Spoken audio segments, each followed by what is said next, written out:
Hi there, let's create a page kit, Explore More. Today we're going to use the kit Explore More, Grow Wild, and I'm using photos that I took while I was in Seattle of my son and his dog primarily for this layout. I don't want to throw any of them away because, I mean, they're my son and my son's dog. so we're going to create this 2-page layout. I love the colors on this layout. I love the saying explore more. It's perfect for what we did while we were in Seattle. So as with all of my page kits, I'm going to take out the cover sheet, and this has a large color photo, written instructions, and contact information on it. I'm just going to set that aside. I'm going to take everything out of the bag, and with this one I already cut up my photo mats. I was playing around with the kit yesterday and I thought I'll go ahead and get the mats ready for us so that we don't have to do that. I'll talk about the mats so that you can you'll know exactly how I prepped it and everything. So in this kit I have lots of different pattern papers that are already pre-cut. I have 2 base pages, and had I not cut up the photo mats I would have had a full sheet of this. I can't remember if this is Spearmint or Geyser American Crafts cardstock, a 12 by 12 sheet.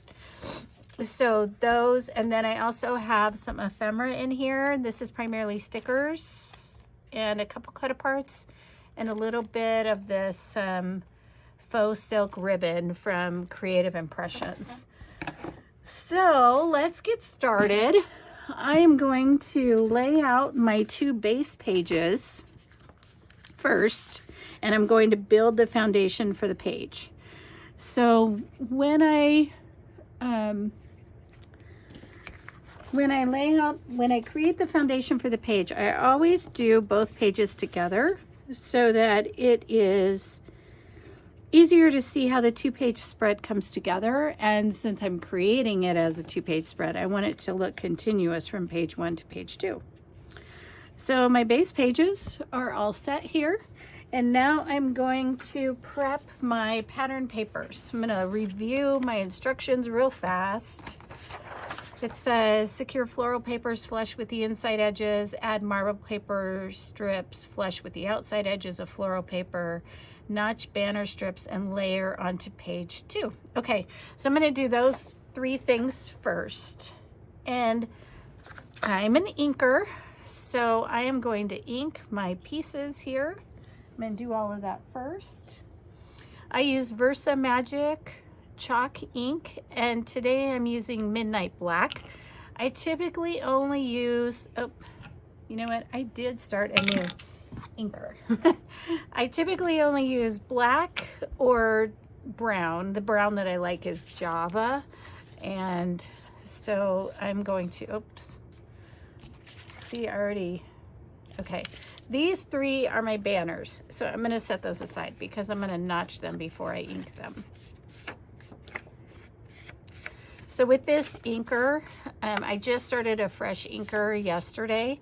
So when I first open them up, they're pretty wet. And so I kind of blot it on a paper towel, and then I know that for the first few times that I use it, it's going to run in a minute. Well, not run, but I'll get a little bit on my fingers, which is fine.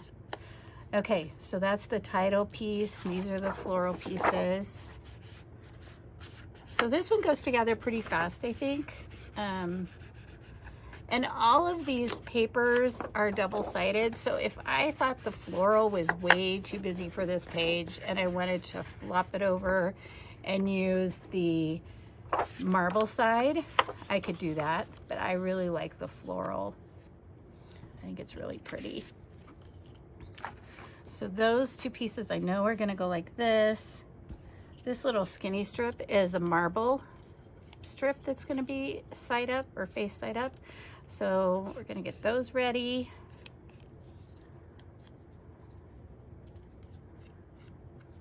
And this layout uses, it shows 6 photos, and I have more than that. So I haven't figured out how I'm gonna lay out my photos. I'm gonna follow the page a little bit. So it has 3 on one side and 3 on the other. So I'll probably do something similar to that, but I have all these cute photos of Lucy and the dog. So I wanted to see how many I could fit on here. And then I need to find, I know somewhere in my email, I have the receipt for the ferry ride. And so I want to print that out and put that on here. Okay, so I'm going to put these few pieces down first. And the way the layout, the way the instructions are, it's you just position them flush with the inside edges. This does have a upside down or right way or wrong way to position it. So I'm going to make sure that the flowers are growing from the bottom and so that they're upside or right side up. And then this little skinny strip will go right next to it.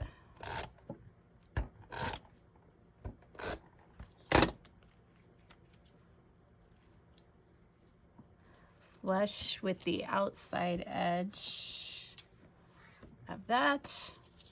And then this large piece is on page 1. Let me get my instruction sheet off there so you can see. And flush top edge, bottom edge, and inside edge.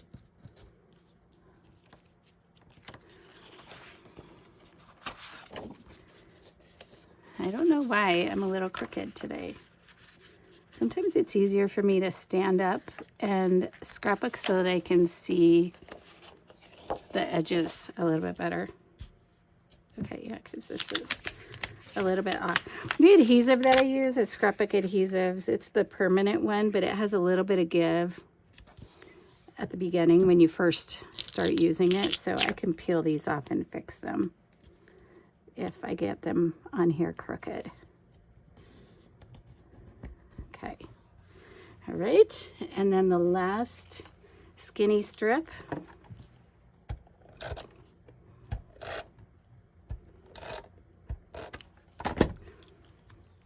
Is going flush with the outside edge of this floral piece. Okay. And now I am going to prep these 3 banner strips. So all I'm going to do, I'm going to eyeball this. Sometimes what I like to do is find the center. So just gently fold that, find the center, and cut up the center and then angle it in.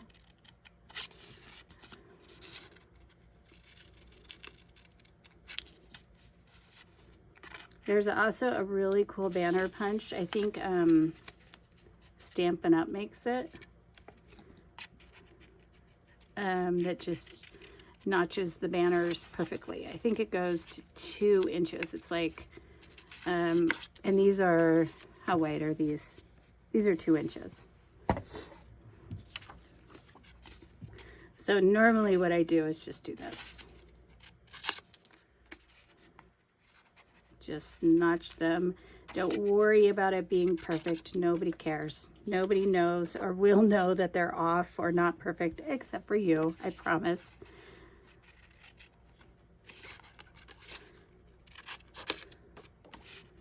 And grid paper like this is, you would think it would be easier to use because of the grid lines, but it's not for finding the center and making it perfectly centered or notched.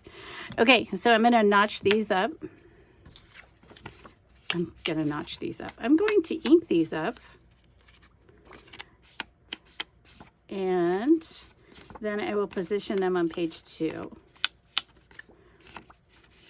And the inking is super easy. I just use, like I said, I use the chalk inkers and I just run along the edge of the papers. It takes away the white core, or, you know, like if you have a trimmer that's not necessarily super sharp, it'll cover up that like little raggedy section if you have any of that showing. Or if you fussy cut, the ink will hide any imperfections or not, you know, perfect fussy cut lines. And you really can't mess this up either, I promise. Okay.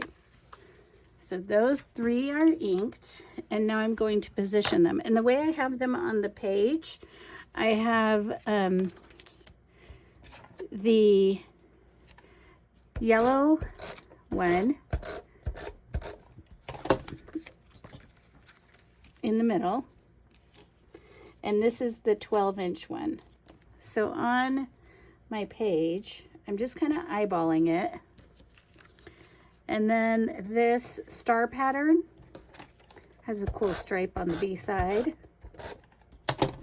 It was funny, this paper line I used for Top Shelf, which is my subscription club.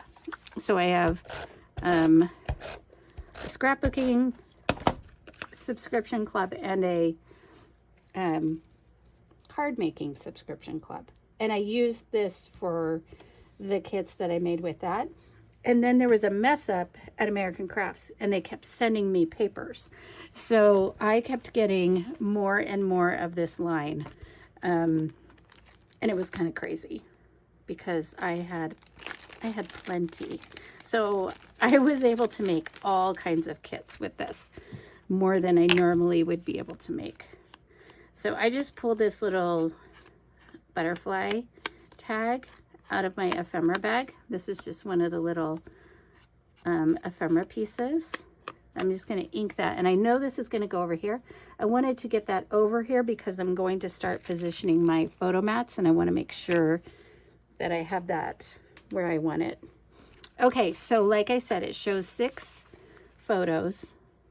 I'm going to put the fairy one up here.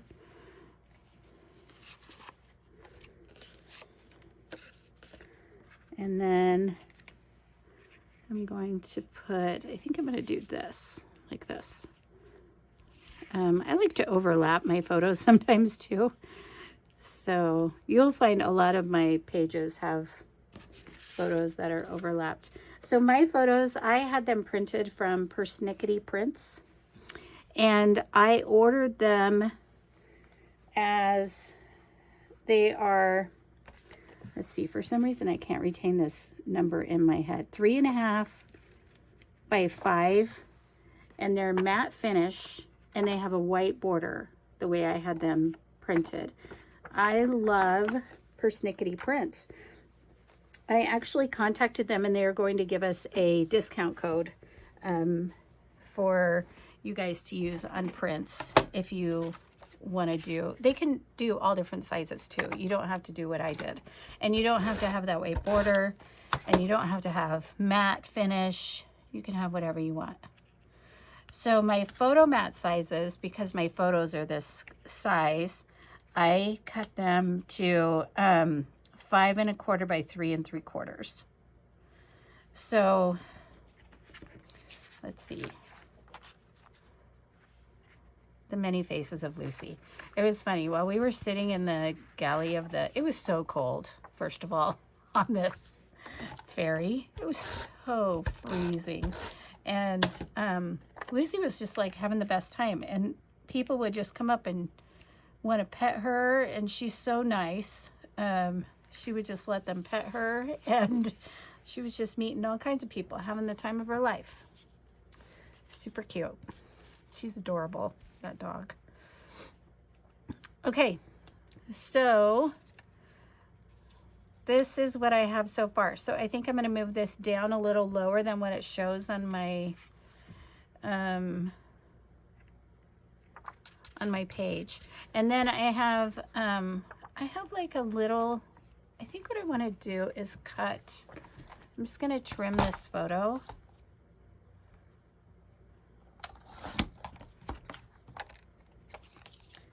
because like I said, I just don't want to not have all these photos in there. So I'm sorry, you probably can't see what I'm doing here. So I'm cutting it into a 3 by 3.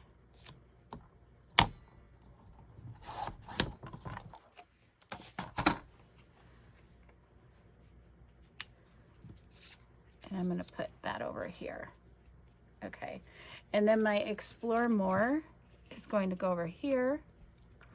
This one doesn't have a ton of journaling, but I have extra photo mat paper, so I can always add a little journal card and journal. This is the journal piece that I have inside this kit, and it's just like a label card.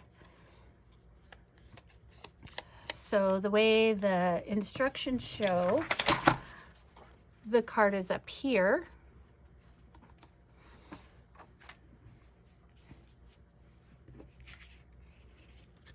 So I am going to keep it that way and put it up here so I can make a little note of what we did. And then what's left is my ribbon and some stickers. And I am going to put all of these on, but I think what I want to do first is anchor everything down with some adhesive so that we can not lose where I have everything laid out.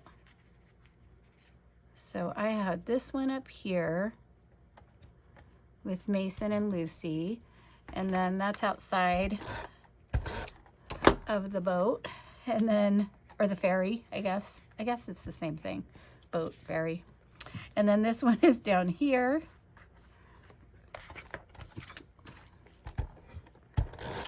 And then this one, I have it tucked under here because we always had our phones out, so we have a phone in the photo. I could have probably fixed that when I had these printed, but it doesn't matter, right? We're just getting photos on pages, and I haven't scrapbooked. I think I have mentioned this in other videos and social media posts, but I haven't scrapbooked in a couple years for myself. I have a ton of pages. I've created a bunch of pages, but I haven't actually put my own family photos down on pages. So my goal for 2024 is to scrapbook a little bit. And I'm starting with this trip that I took in October of 2023. I went to visit my oldest child, my son, who lives in Seattle. And he had planned out, well, he had created like an itinerary on Apple Guides. And he had so many fun things for us to do. So this was my last day there. And we took this boat, and we were both super exhausted from all of the week, the week before, of all the activities that we did. There was so much stuff. We ate so much great food. We went to so many fun places. We went to a hockey game. We went to the aquarium. We went to the oldest skyscraper in Seattle. We went to a winery. We did, and the other thing that while we were there, my nephew was on his book tour, and he met up with us on the last leg of his book tour. It was in Seattle. So we spent like a good solid 24 hours with my nephew Tyler and went to his last book signing. And so I have photos of all of that too. So I have a lot of really fun, different photos that I'm going to be scrapbooking to start off with for the year. So let's put this Explore More piece down. And I did use foam squares. I just used the scrapbook adhesives foam squares. These are the regular squares. And then I also have so many pages started, sheets started. And then I also have the minis that I use for smaller pieces that I'm sure I'm going to use for some of these little stickers. So when I get stickers in a kit, I like to pop them up.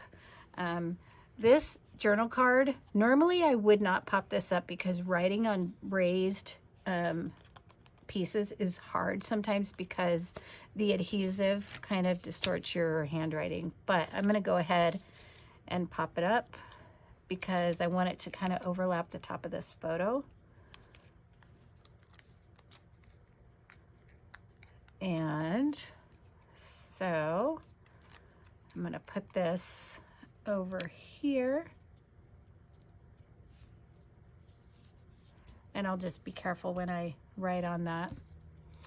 This ribbon, I love this ribbon. I love ribbon. If you guys have bought kits from me before, you know I just absolutely love ribbon. I think it's a fun way to add some texture to your projects, and it doesn't add a lot of bulk, and it kind of helps tie together the bottom of the layout to the top of the layout. So I really like using ribbons, and my customers tease me about it because when they come into the warehouse here in Loveland, I have a wall, someday I'll show you guys, a wall of ribbon. So this has a little ribbon along the bottom, which is a perfect spot for this because it's kind of not a lot going on in that photo. If, you know, if it was, well, all of these, I could put ribbon on the bottom of them. But if there's something like down here that you want to make sure doesn't get covered up, you could always add your ribbon up here. I could even do that up here because there's not a lot going on up there either. And then the last piece of ribbon is a bow. So I just am going to tie a quick little bow and get this ready to put down. When I adhere bows, I usually use glue dots or liquid glue. I like the scrapbook adhesive glue dots, and I really like, what is it called? The art glitter glue is great for things like this too. So I've done a couple tutorials on different bows. I know bow tying is one of those things you either like love it or you don't. There's really no in between. So if you don't want to do a bow, do a knot. It's really just like tying your shoes though, this kind of ribbon, because it's the same on both sides. So it doesn't matter. There's a little bit extra. I always leave a little extra ribbon when I prep the pages because I always say you got to have enough room for your hands, your fingers, to tie the bow. So if you have leftover ribbon, that's why. And because maybe you want to, you know, maybe your bow's smaller or something. Okay, so this says Grow Wild. And this I'm just going to raise up with a couple, I'll probably just do one, actually. Okay, so in my sample, I'm just going to show you, my Grow Wild would have been right here. Underneath, my photo would be underneath, but I'm going to put it like up here in this space on the photo, that there's not a lot going on. And then I'll put my bow right up there also. And then these and then this piece. I forgot this little leaf piece. This I'm not going to pop up. I want it to look a little bit like it's behind, which is perfect because it will be behind the Grow Wild. And then we'll add this. I should add this to Lucy's little head, but I won't do that to her. This would be an even cuter bow for... Nah, I won't do that. Okay, I inked the stickers also just a little bit. I like to ink. I started doing it because when I was taking so many pictures of the layouts, everything showed up a little bit better if it was inked. And now I just feel like it finishes the page a little bit to have that ink.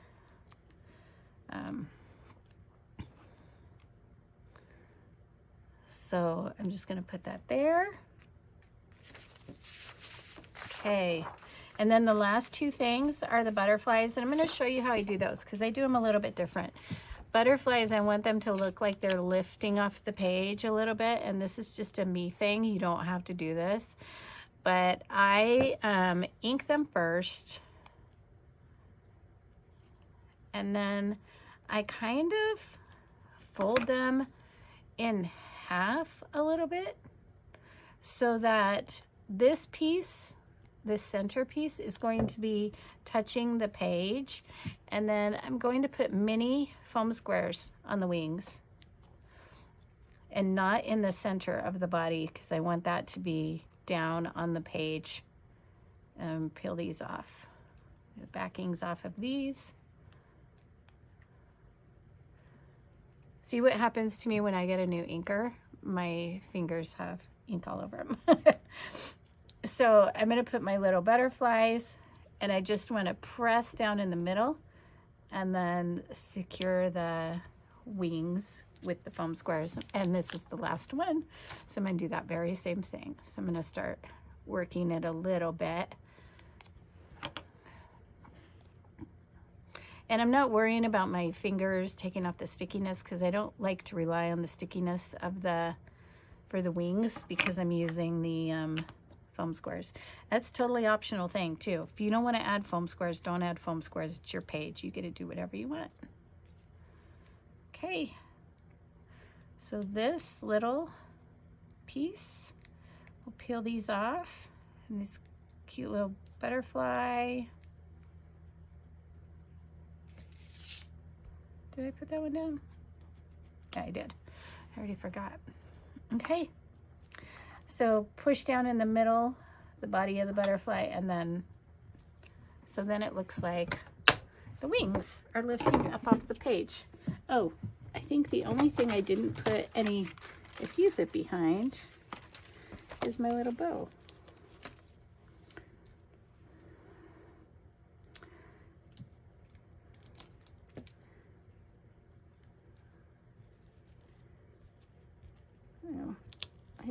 Don't want it to hide everything. You know what? I might move it over here. I'm going to move it over here.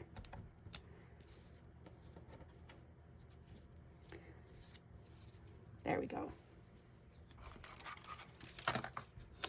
Okay, so another page is done. I don't think that took me very long. So let me just give you an up close of what the butterflies look like there. And then I'll add my journaling. And this is my page with Mason and Lucy. This is the original, so I just changed it up a little bit. One thing that I wanted to mention, I have a lot of customers that just keep these and they use them as page maps for future pages. We all know that we have, every one of us as a scrapbooker has a whole stash of scrapbooking paper. So if you wanted to create this layout with the two big panels, the skinny strips, and the three banners, you could easily do that for Halloween, for birthday, for wedding, whatever you wanted to do. You could easily recreate this layout with this. Just use this as a guide. You won't have the exact measurements because I don't write them down here, but you have a good idea of what it is. So keep these if you're interested in doing that. Okay, thank you.